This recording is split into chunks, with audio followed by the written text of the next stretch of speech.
Right, let me define peak. I'm not saying that wrestlers can't get even higher than this when they get past 2023, but when it comes to the next 12-month period, oh my gosh, you better hold on to your Tootsie Toes, because they're gonna smash it like never before. So hitting their stride may be a better way to put it, or their power melts in our eyes.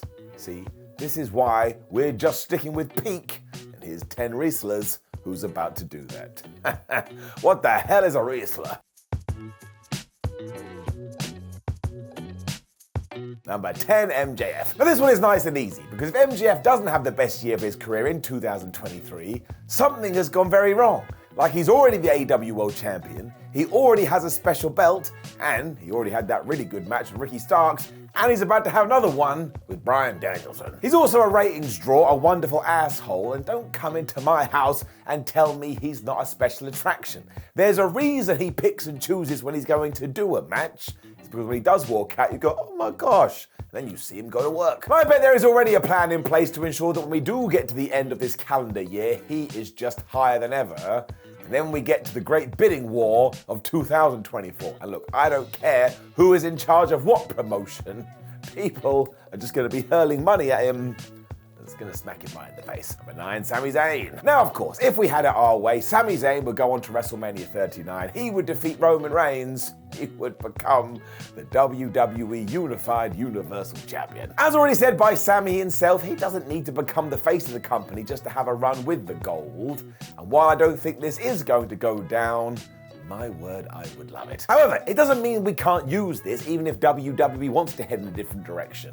Sami Zayn right now is higher up than ever, so what we should do is we should take that platform and we should just build and build and build until we have an entire school on it. Or in other words, let's cement him as a main event star. It's not like the fans aren't on board, and I've been saying for a good old while, Sami Zayn should be a babyface. Look how good he was down in NXT. Well, we have reached that moment again to take out your trigger and pull it. The long-touted Usos versus Sami Zayn and Kevin Owens for the WWE Tag Team titles is going to be absolutely phenomenal too. And if you want to go all WCW about this, we could get to the end of the year, Kevin Owens could turn on Sami Zayn, and then when we get to WrestleMania 40, you could do KO versus Sam, and by then the world titles will be split up. You can see where I'm going with this, and even though that's kind of doing a swerve for the sake of doing a swerve, my word, I would love it. Number 8, Jordynne Grace. So you know who doesn't get talked about enough? Jordynne Grace. You really should have seen that coming. The Impact Knockout division is actually quite good right now, and you should check it out. And Grace is one of the highlights of that thing. If you go back to 2022 and watch that match she had with Mickie James, it was awesome. Somehow she's only 26 years old as well, so she's going to continue to rise. And this makes me scratch my bald head, because I don't know how she's fit so much into her career already. If it does keep heading this way, 2023 is going to be massive for her, and you'd have to imagine eventually WWE and AEW are going to get the contracts out. Now, I'm not saying that she has to go there, but I'm saying she's going to reach that particular level where everyone is going to start talking. I mean, if you need an absolute machine in your ranks, Jordynne is right there. So I'd write this down now, February 2023. See where she is in December? That'd be twice as good. Number 7, Carmelo Hayes. NXT is a wonderful program, is it not? It's like a roller coaster. You never know what they're gonna do. It's also now spitting out star after star, one of which is absolutely Carmelo Hayes, because not only does he now understand himself more as a character, not only is he really good in the ring, but don't forget, ever since he's been on the black and gold brand, he has been winning everything, including that breakout tournament. Ever since NXT moved into 2.0 territory as well, he somehow continues to improve.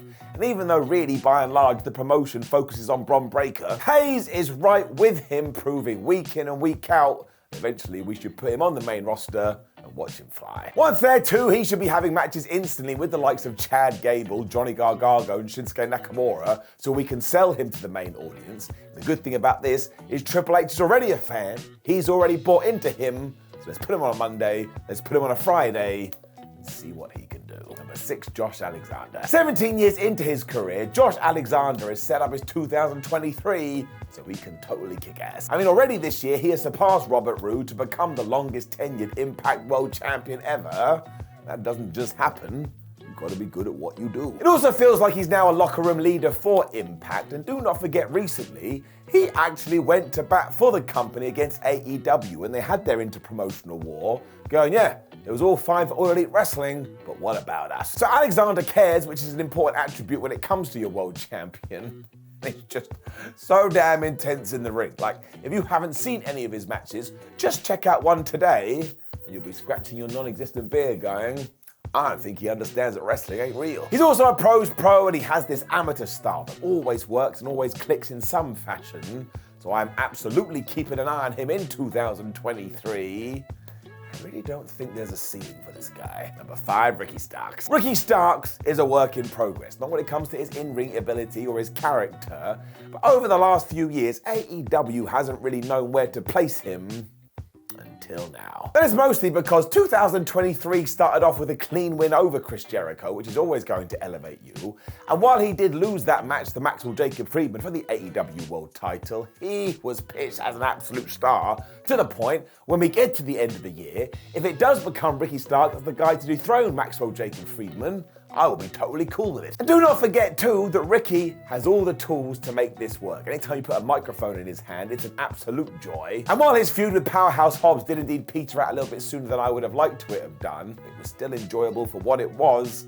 We could see the seeds were there. So he will without doubt be another top star when we do get to 2024, because the Mystic Ball is just telling me so. Number 4, Rhea Ripley. This is a no-brainer. Now, a few times in the past, WWE has done some very strange things with Rhea, but ever since Triple H has taken over, none of that is accurate anymore, especially given the fact that not only did she win the Royal Rumble, but she entered at number 1. Ripley has also challenged Charlotte Flair for the SmackDown Women's Championship, and let's just keep things nice and simple. She gets to the granddaddy of them all, she beats the Queen, she becomes the new champion, she holds that throughout the entire year, and then eventually everyone will go, Rhea Ripley's really good. Rhea also feels like a star every time you see her because she is totally different to everybody else. So if you have this person on the roster, we don't stand on ceremony, Mr. Wayne. We make sure we do everything we can do to make sure she's at the tippy top. And I will be absolutely baffled if she doesn't get to this point because it will have nothing to do with her. And again, don't forget, here I stand in February and she's already won the Royal Rumble. We must have a plan. Number 3, Cody Rhodes. I mean, you must have seen this coming. Cody is ready to go. Because he too has just won the Rumble. He is going to WrestleMania to take on Roman Reigns for the big boy belt. And while everyone was going, oh no, he's going to get booed, he's going to get booed. No, he doesn't. Everybody loves him. He's basically like John Cena without all the crazy stuff. His comeback from that pec tear has also given him this edge that he needs, and I don't mean Adam Copeland. And in many ways, I see this WrestleMania in the same way as I saw WrestleMania 30. Like, you can come in here and say Brock Lesnar never should defeated the streak, and I understand where you're coming from.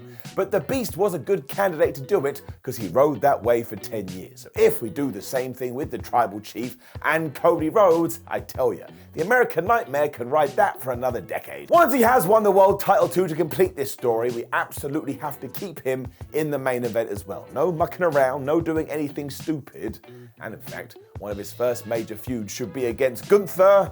That's right, I'm just telling you everything. Number 2, Konosuke Takeshita. Apparently, according to the rumor mill, this is already done. Takeshita has signed with AEW properly and Tony Khan has told him, well, hey, here we go. Now, we have already seen this on TV because he started to hang around with the likes of Bryan Danielson and Maxwell Jacob Friedman, and you just know eventually he is going to get that massive win, which could send him off into the stratosphere. And while he has been working a while, his matches are still so damn good that he's probably going to propel himself up the card anyway. And don't forget, when he was taking on the likes of Danielson and Jon Moxley, the fans loved Takeshita so much, the other 2 guys got booed. So I can't see this one failing just because his talent is so undeniable. And even when he was cutting those Japanese promos, he was quite funny.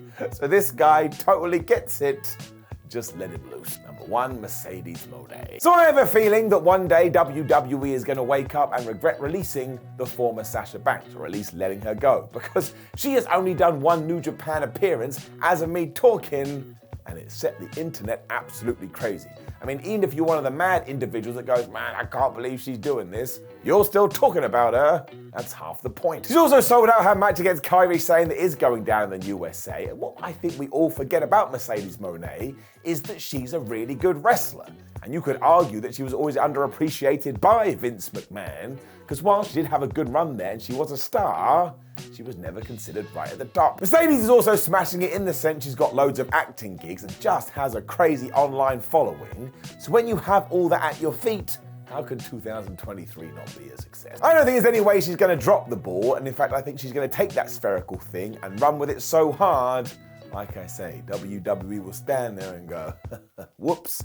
We actually had her on our books. Know of any other stars that are going to peak in 2023? Make sure you let us know in the comments below before you like the video, share the video, and subscribe. Then please do make sure you do these 3 things of joy. Go to whatculture.com, follow us on social media, and watch another video. There's one there right now, or somewhere. My name's Simon What Culture. I peaked way back in 1992, which is kind of weird because I was only just born.